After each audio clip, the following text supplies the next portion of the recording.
Well, welcome to episode 5 of the Our Service ACM Training's weekly webinar. And can you believe that this is episode 5, that we've been here now for 5 weeks, for the duration, 4 weeks at least, for the duration of the lockdown. It seems extraordinary, doesn't it? It's not just any old Friday. It is, of course, hashtag Dress Up Friday. And I know what you're thinking. He is definitely not dressing up. He looks very, very tightly buttoned up there, doesn't he? Well, maybe not. I was actually, frankly, I'll be honest with you, I was going to give up on the whole idea. Social media campaigns are really difficult to sustain. Sometimes you'll do something and you won't really expect it to take off, and it takes off, and other times you're really determined that something like Dress Up Friday should take off, and it doesn't. But about 15 minutes ago, a good friend of mine, Maggie Whitehouse, I think if I press a button I can show her on the screen. There she is in all her finery. Said that she was sorry she'd missed last Friday because it was Good Friday, and she's a vicar as well as a stand-up comic and an astrologer. There's a combination for you, or the start of a joke perhaps, and decided to put her glad rags on because, hey, today is Dress Up Friday. Shamed me into rushing over to the house. This is the office above the garage, and to grab something a little bit smart. All will be revealed in due course. What have we got coming up in today's program? Well, as well as the grand reveal, as I take my scruffy old denim jacket off, I'm pleased to say that we'll be talking in due course to Mandy Pierce. Now, Mandy runs a PR company called Seashell Communications. There's a bit of a tongue twister. Seashell Communications on the south coast of England. And she's also the president-elect of the Chartered Institute of Public Relations. And Mandy's been telling me, it's a pre-recorded interview rather than live, Mandy's been telling me how well local government has been faring during the coronavirus pandemic. A lot of focus has, perhaps understandably, necessarily been on national government response to COVID-19, and very little, certainly in media terms, national media terms, has been made of what's going on locally and regionally. So she's going to put that right and give us, if you like, a state of the nation report on how local government comms people are responding to the coronavirus pandemic. So that's coming up. We're also going to hear again from Damien Walton. He's the Chief Security Officer at a company called Interforensics, based in the Midlands, and he's going to be updating us on the latest concerns around Zoom, something that ACM Training certainly uses for its online training services. And there have been one or two concerns. So I thought it would be worth talking to Damien again about his response to those concerns. Before we speak to both of those people, though, what I'd like to do is to just talk a little bit about a workshop, an online workshop that ACM Training have developed. And it's training for trainers, not perhaps in the traditional sense, although we don't exclude the traditional stuff. How adults learn, for example, how to train people who may be auditory learners. They like to hear things, visual learners, those who like to see stuff, and of course the hands-on kinesthetic learners, and many of us are that, who like to try stuff out and only really learn in that particular way. The workshop certainly does focus on that stuff, and that's the expert area of my colleague Sandy Keating. But one thing that struck us is that an awful lot of extra demand and responsibility and pressure is being put on the shoulders of trainers as a consequence of the shift from face-to-face to this kind of way of communicating, this kind of way of training. I mean, look, let's just think back 3 or 4 weeks to the last face-to-face workshop that I did. The technological skills that are required, frankly, are the ability to plug one's laptop into a projector to pull the screen up. And if that sort of technology is beyond you, well, then all you need is a kind of fat felt pen and a flip chart. And it wasn't terribly stressful from a technological perspective to be a face-to-face trainer. how things have changed over the last few weeks. Now we're expected to be camera operators so that we look as good as we can, set dressers so that the background isn't too distracting, but nor is it visually dull. We need to be sound recordists and be aware of the fact that people want to hear good quality sound and not some tinny old echoey stuff that sounds, frankly, as if it's been recorded in an outside toilet or a bathroom. What else? We need to be able to edit some of the material that we produce. So there's an extra skill as well. And having spoken to an awful lot of fellow trainers, I know that it's doing their heads in, just thinking, how on earth am I going to get up to speed technologically in order to make the most of Zoom or of WebEx or of Skype for Business or of Microsoft Teams? That's a lot of pressure. So we're developing that workshop. It's pretty much finished. We're putting it on for an in-house client in the next couple of weeks, and it will be available as an open workshop, an online open workshop that is available to all comers within the next 2 or 3 weeks at the most. So I'd encourage you to go to the ACM training website, acmtraining.co.uk, and have a little look at what we're offering at the moment. And as I say, in due course, that course will be available. So any questions? We're encouraging you to ask questions in the live chat during the live stream.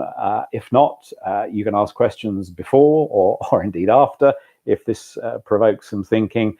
And the email address for questions is asktheowls@acmtraining.co.uk.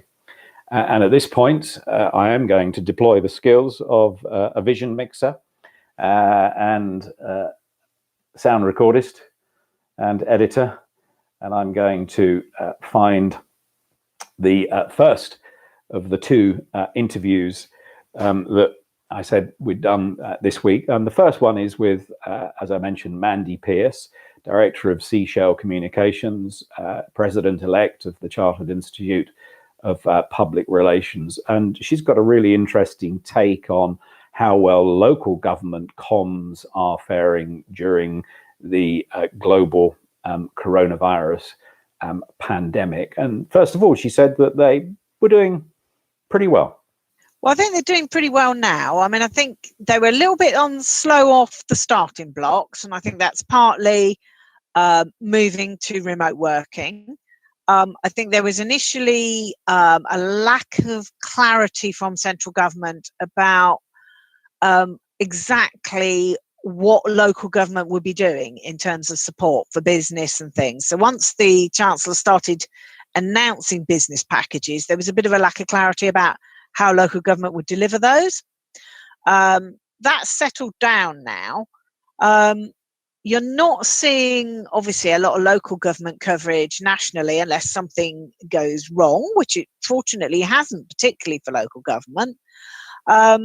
What you are seeing at a local level is a lot of very close working with the BBC, naturally, because trusted voice comes very much into play at this time. So you've got local government teams working closely with their BBC stations, particularly radio.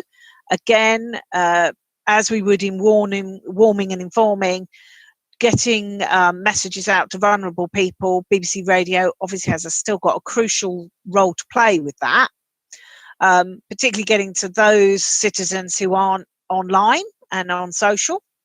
Although obviously we've seen growing numbers of older people on social and people from less affluent communities, and that has lifted again during this crisis. So a lot of people who perhaps weren't online are going online for information. So that's generally been working quite well. They've been using a lot of Twitter and Facebook, and a lot of local authorities have been joining into community Facebook groups that are pre-existing community groups, and talking with the administrators of those groups to get their messaging out into the groups. And that, if you like, community up rather than sort of local government down approach is quite sort of unusual. local government comms people have fretted about that in the past, haven't they? Because they see, the message, the control of the message, but potentially being lost. Is that just a pragmatic response? Because hey, those community groups on, let's say, Facebook have got a kind of pre-existing audience that's valuable to tap into. Has there been a kind of a deep breath and a let's plunge in kind of to this bottom-up social approach? I think it's been a recognition of some of the experience from flooding that's come out more recently. A number of local authority areas, when they were hit with flooding over the last year or so, have really positively tapped into those community groups, created good relationships with the administrators of those groups so that they can put messaging in where it's needed, but are seen to be a valuable partner rather than top-down telling people. Because I think it's a recognition that local authority Facebook pages reach a certain number of people, but there are huge community groups out there set up by community activists. They have large following, they're active, and by inputting into those groups, you get a much more effective discussion and you get the right message to the right people. So I think the learning from flooding, from incidents, is now really bearing fruit, and people are finding that is working really well for them. And I wonder to what extent that sort of tapping into pre-existing community groups will continue, after COVID-19. It continued a bit, perhaps after, as you say, the flooding. Is it here to stay, or do you think local government comms will kind of revert to the way it used to, with a slightly more kind of top-down approach than perhaps is happening at the moment? Well, I'm hoping it will be much more of a point of engagement rather than, as you say, broadcast top-down communications, because I think that's the way local government will build much more sustainable relationships with their communities and be seen as more of a trusted partner rather than an authoritarian telling people how it is. And I think for some councils that will come naturally. For others, that's going to be a bit of a shift in their approach and style. In particular, perhaps elected members feel a little bit frightened of this community approach, because they worry that within those communities are their political opposition. So perhaps there's a difference between elected members and officers in local government to that extent. I think it varies very much from authority to authority. I mean, I think where members have had plenty of support around social and digital, they've had opportunities to learn, they've had effective support from their communications teams. That's where I see members quite keen to jump in. They're active in their community groups anyway, as part of their ward work. And where they've had advice to separate their political campaigning from their ward work and keep the two fairly separate, then they can be really effective in those communities. And it doesn't matter if there are members with different political views within a community group, as long as they don't start having political arguments within that space. And I think that's a sense of, we're getting a lot of new members coming in, a lot of members with more digital and social skills, and they're finding that more comfortable than perhaps members traditionally have. One of the things you've been doing in your work for the Chartered Institute of PR is to listen to how messages actually land within the communities that they're targeted at. What has been, if anything, the lesson thus far in the coronavirus pandemic? I think the lessons that have been coming out, because we've been, I have a number of colleagues who've been working with me trying to listen across communities and across different areas of the UK and the nations. What we're seeing is some of the basic principles, clear messages, really good clear graphics play really well. Video content works well when it's done appropriately with short pieces of video. Managing the tone is really, really important, and understanding when your tone is slightly off and adjusting it. And that's where we've seen across all public sector comms a few misfires. So there have been incidences with police, with health, with fire, pretty much with every public sector organisation as well as government, where the tone hasn't come across right. And it's being alert to that tone not landing correctly and adjusting it rather than carrying on in the same vein. And can you give me an example of how tonally it's been wrong occasionally? Well, I think, in the early days of the crisis, we were seeing some of the NHS trusts using things like TikTok to show their staff all pulling together, which was fine at that point. But there comes a point when you've got people who've died, and it becomes less appropriate to have jolly groups of staff dancing around. The tone needs to change to reflect the seriousness of the situation. Equally, police have had some issues with the tone. It is a case of police working with communities, and when the tone has come across a bit overzealous, that hasn't played well with communities. And again, forces need to be alert to that, and we've tried to feed that back when that's happening. And if the tone is sort of too authoritarian, that, I guess, is counterproductive. People rail against that overly zealous tone and don't stay at home over Easter or whatever.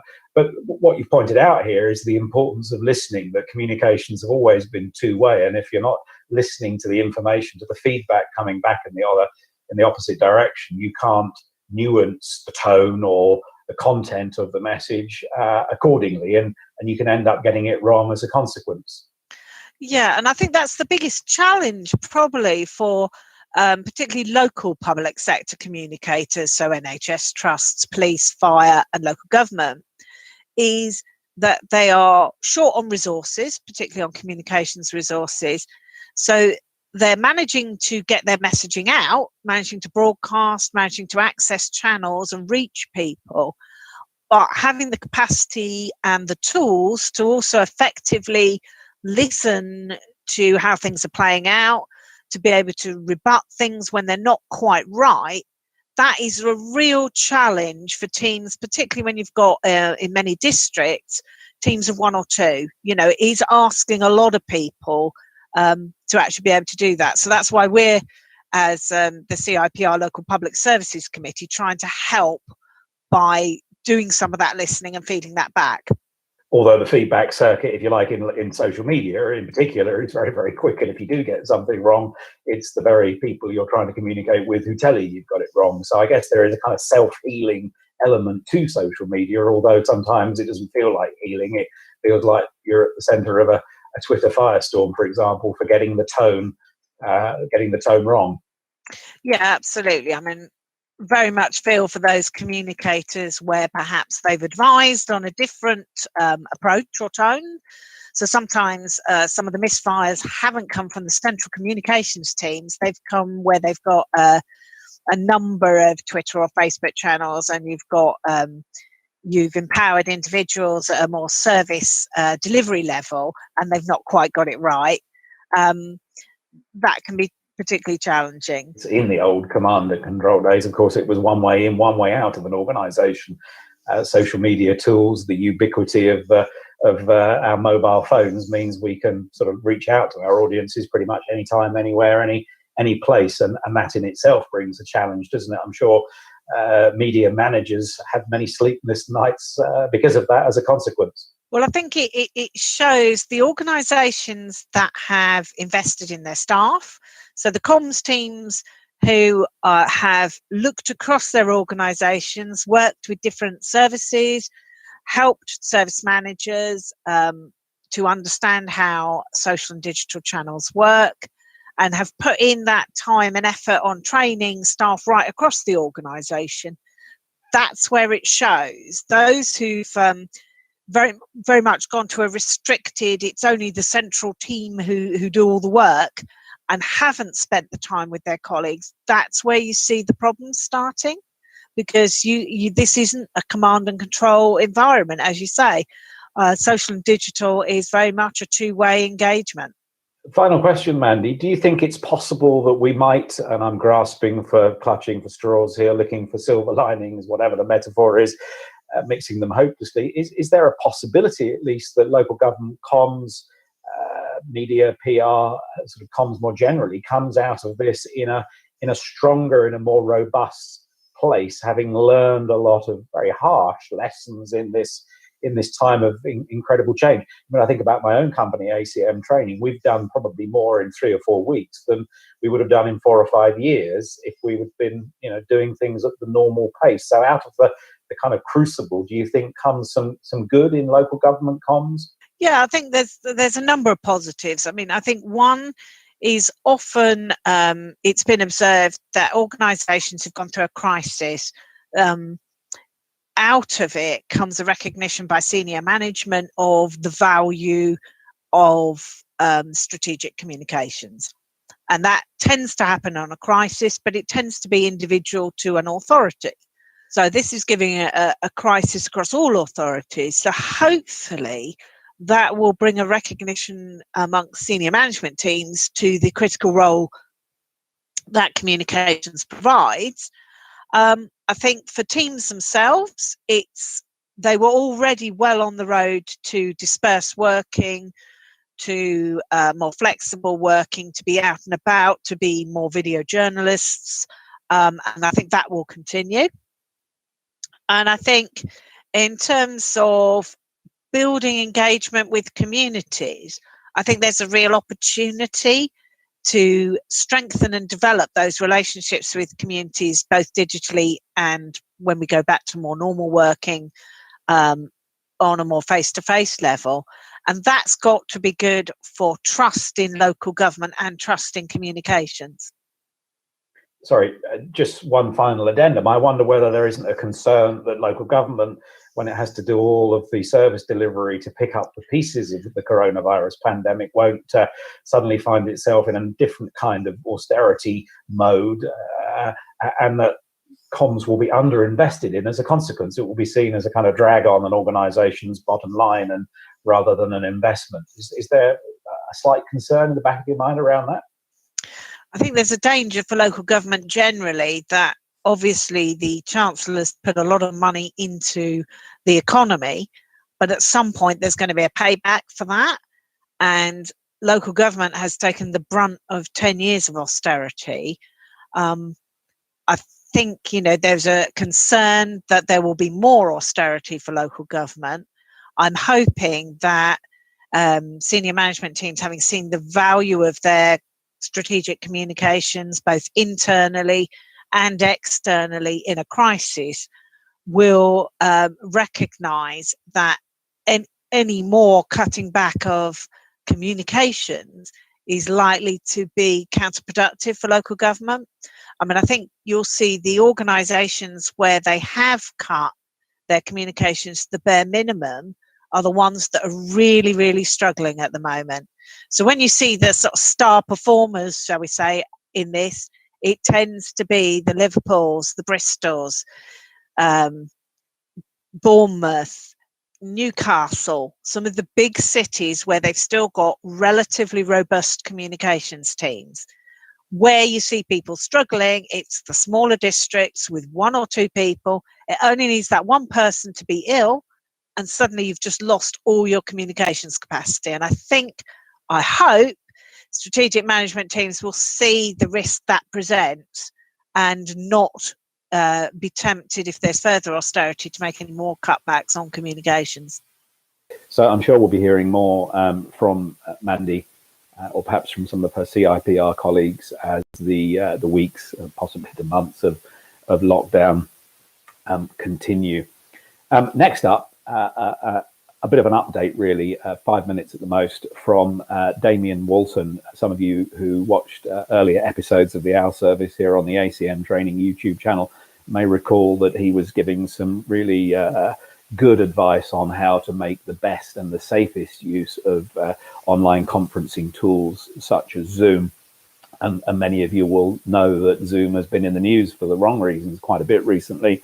The FBI has been investigating. There's a big class action, I think, in America as well. And I've noticed with my own Zoom applications, both on my PC and on my Mac, that there have been some fairly thoroughgoing upgrades, updates, I should say, in the last couple of weeks. So there's clearly a recognition at the company that all is not well.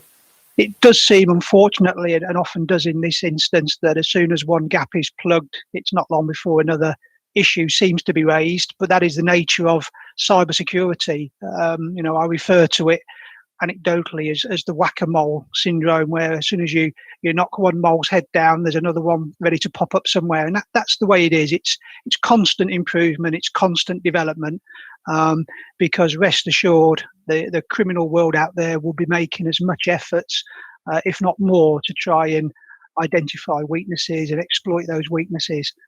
So I'm not surprised the companies responded, and they do seem to be taking action. You described it at the time as a lifeline, particularly to small and medium enterprises. And why would you want to sort of set up that lifeline when business changed so dramatically because of the coronavirus lockdown?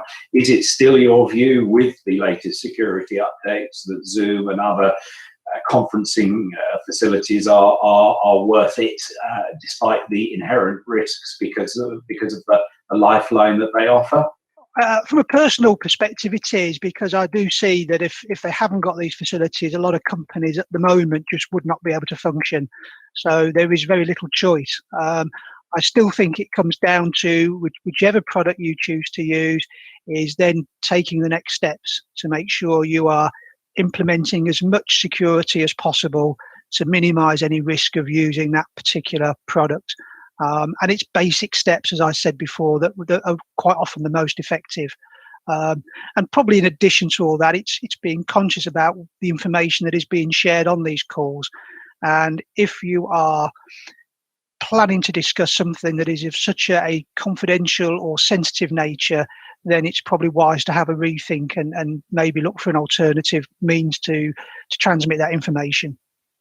And is there any such thing as a completely secure way of communicating to colleagues who are all sitting remotely in their home offices? Is the fact that people are dispersed over such a kind of wide area in itself problematic? And should the really kind of, if you like, the top secret company stuff wait until people are all together in the same room once again and that social distancing is over, whenever that happens to be? Yes, hopefully sooner rather than later. But it's a very difficult question, and it's always a balance of weighing up the risk of the information being shared versus the potential consequences if anything is leaked or identified and hacked. So it's a difficult situation, and probably comes down to the risk appetite and the risk assessment on an individual basis as to what's being shared. But I guess there will be circumstances when there is no or little alternative for companies if they want to carry on in business. And I guess that risk appetite, as you describe it, is just down to an individual company, somebody in the defence sector or in an infrastructure business that was critical to the nation, if you like, are going to be much less have much less of an appetite for risk, are going to be much more risk averse than a small company with 1 or 2 employees that's selling widgets that loads of other people are selling as well, so to speak. Yes, absolutely. Almost on an individual basis. And certainly Zoom, whilst it's been focused on at the moment in terms of sort of confidential areas and the potential for breach, I also see it's used a lot for more social activities and for schools and for training, etc. So there's a lot of probably areas where Zoom is being used that are perfectly safe and will cause little damage if anything did happen to be leaked. Yes, if somebody crashes into your Zoom family quiz night, no harm done. But if somebody crashed into a Zoom meeting that was discussing trade secrets or state secrets, well, then it would be problematic. So finally, just run through briefly that sensible advice. You, I think last time, likened it to, if you invited people into your home, would you leave your bank details on the kitchen table? The practical things that people can do to secure themselves at this strange time. Exactly. It's basic steps. And the first sort of premise I would say is think about it as a real world meeting. So if you're inviting people into your home for a meeting, you would want to verify their identity. So you can send out through Zoom specific meeting invitation with a meeting ID code. You can make sure that's different for every meeting, so you're not repeating the same code. You can have a waiting room to almost vet your meeting attendees before they're allowed into the main boardroom. Once inside and you know that you've got the correct people in the meeting, you can lock the door, so you can close the meeting door. So again, you've got control and prevent anybody else coming in. Be aware of what maybe, if you're on video camera, what may be showing in the background. So that comes back down to if you were in the real room, you wouldn't leave confidential, sensitive, or maybe personal information for all to see. And you can see the same as that I've changed the backdrop. I do, and you notice I'm now practicing what I preach, and we've gone to the corporate background. Yours now, Richard, is absolutely perfect. So you're giving no secrets away whatsoever.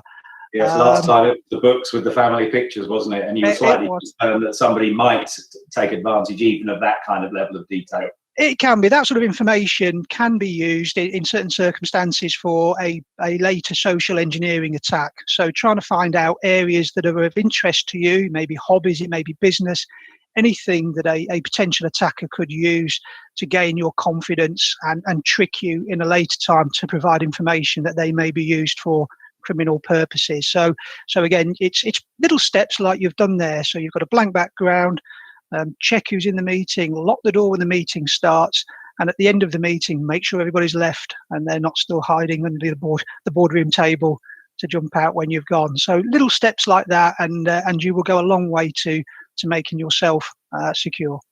And let me just check under the boardroom table here. No, there's a litter bin, an old banana skin, a couple of other things, but nothing untoward.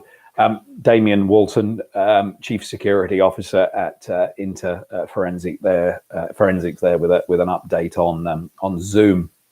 And I'd be interested to hear from you if you're not using Zoom for online training, for online conferencing. What tools are you using? We find at ACM training, Microsoft Teams a little bit clunky by comparison. There are plenty of others. WebEx, for example, some people are using Skype for meetings, and I guess a lot of it's going to be down to personal preference, what you were using before this, if you were using anything, but certainly would be interested to have your insight. What are the things you like about the packages that you use, and what are the things that you like less well? And send those thoughts, those suggestions, those ideas to us. As always, ask the owls at acmtraining.co.uk. Ask the owls at acmtraining.co.uk. So that's just about it from episode 5 of the OWL service. It just remains for me to cue in the stripper music or whatever it is. We haven't actually got any, by the way. That would be far too cheesy. And to reveal to everybody what I'm wearing for this dress up Friday, the antidote to dress down Friday, whilst we're all working from home and scruffy every other day of the week. So we may as well make something of ourselves on Friday, the day before the weekend. You're probably thinking, this is a frock or something. It's not. Let me show you.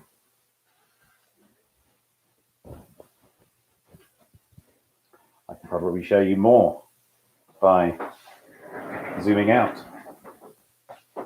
Yes, scruffy from there down. Ignore that part. What do you think? Yeah? I mean, not that smart, but worthy of dress up Friday? Let me know on social. The highlights of this episode will be on the ACM Training YouTube channel and on the ACM Training website fairly shortly. Little clips that perhaps are more palatable than a full 35-40 minute webinar. Let us know what you think. You can always get in touch with us via the Ask the Owls email address or via social, wherever so easy to find. Until next time, until next week, probably, stay safe, stay at home, unless you're a key worker, in which case, thank you, very much for your service. Bye-bye.